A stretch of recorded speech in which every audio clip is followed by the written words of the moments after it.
All right, hey guys, remember we're reading Endling, the last. We're still in part 1.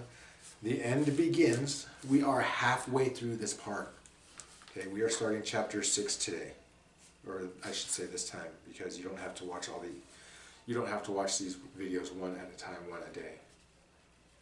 So we are chapter 6, and you are a... Greetings, said the Wabik. You are so very kind to rescue me. Wabiks are not known for being remarkably polite. I was not feeling polite.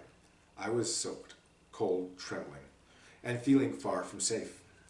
I shook my head. I tried to focus. The cliff, the poachers, the arrows. They rattled my brain, replayed the details of my desperate dive.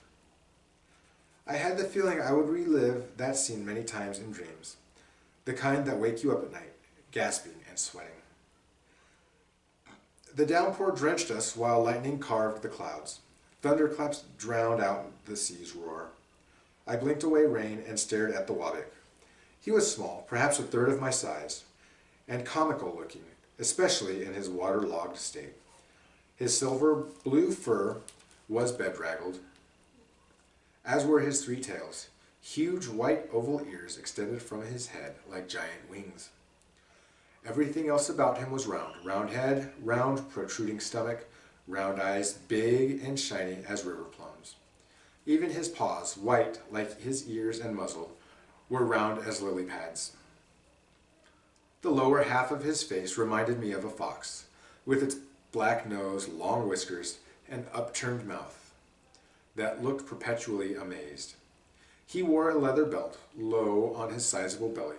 Attached to it was a small drawstring pouch. We have to hide, the Wabik said. They may still come after us. With a sigh, I forced my body, leaden with the dulling effects of fear, upright. The Wabik was correct. We had to keep moving. We picked our way down the rocks onto a stretch of sandy beach. Walk in the surf, I suggested. It will cover our tracks. We Dairns are experts at concealment. I wonder if I might inquire as to whether you have a plan. My plan is to avoid arrows. The Wabik fell silent, head drooping. I felt a bit guilty, so I added, let's make for the shale ahead. Hopefully our tracks won't show quite as much there. We'll climb where the cliff has collapsed and make our way through the forest. I have to get back to my family. I don't see anyone following us. And I don't smell them, I replied, panting. But this rain masks sounds and smells as well. We need to get out of here as quickly as we can. My name is Tobble, said the Wabik. I am most grateful to you, and I do not wish to be a burden. Too late, I said, only half joking. I reminded myself that the Wabik hadn't brought the poachers. On the other hand, he certainly had tried to row a boat into a cliff. How, by all the ancients, did you end up stuck in a rowboat, I asked. I was taken prisoner by a pirate ship. I blinked. Did you say pirates? The Wabik confirmed. And how does a Wabik end up with pirates? The usual way. The usual way? I asked. How can there possibly be a usual way to be captured by pirates? If you're fishing for sticklers and have a full coracle, well, pirates are certain to want your cargo, Tobble said. He gave a little shrug. Even pirates like grilled stickler. Do they? Indeed. My brothers managed to leap off the coracle, but I was tangled in the net and they left me. He didn't seem upset by this fact, but seeing my disapproving frown added, I'm the youngest. My brothers often overlook me. There, we had something in common. Tobble studied me. He tilted his head so far to one side it nearly touched his shoulder. Would it be impolite if I were to inquire as to what kind of animal you are? You look like a dog, but you walk upright, and you speak, and you can speak. Dog? I repeated. Are you joking? So what are you then? Hungry for one thing, cold for another, and wet. I too am hungry. I am also a Wabik. And I am a Dairn, of course. I said it with all the pride I could muster. Tobble warbled a high-pitched laugh. Even Wabik laughs are comical. Yes, and I'm a four-headed wood sprite. His eyes narrowed. Wolf family, perhaps? But your fur is golden, much finer than a wolf's coat. You can glide like a flying squirrel. You have a pouch like a marsupial. You have hands with thumbs, but dog-like paws for feet. You stand erect and you're female. Thank you for stating the obvious. There's almost a human-ish quality to your demeanor, Tobble circled me as we walked. On the other hand, I just watched humans try to kill you.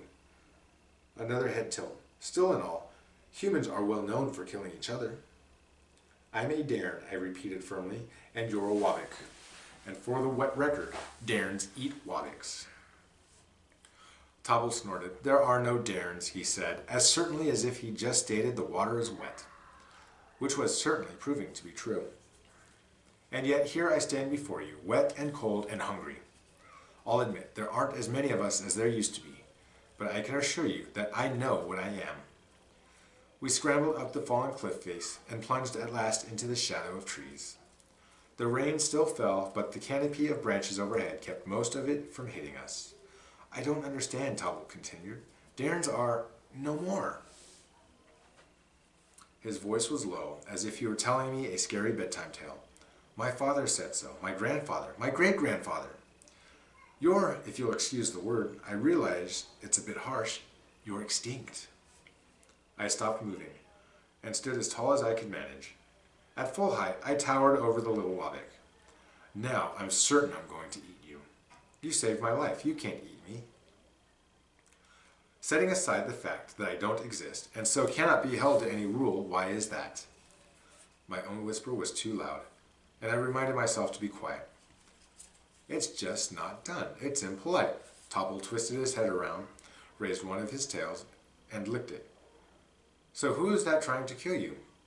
Poachers, I said. You're changing the subject. And now I shall thank you for stating the obvious, Tobble smiled. Poachers don't bother Wabiks much. Probably because you taste like turtle. I don't know whether to be insulted or relieved. They kill us for our fur, I said. May I? Tobble asked, pointing my arm. When I shrugged, he timidly patted my shoulder. Even damp, he marveled. You're remarkably soft. I shrugged. My father says the whole world is trying to kill Dairns these days. A branch snapped, and Tobble grabbed my arm. We froze in place. I studied the air with my nose. Tobble's ears swiveled like that of a skittish owl. There, he said. They're waiting for us. Okay, guys, that's the end of chapter 6. I'll talk to you and see you very soon. I love you.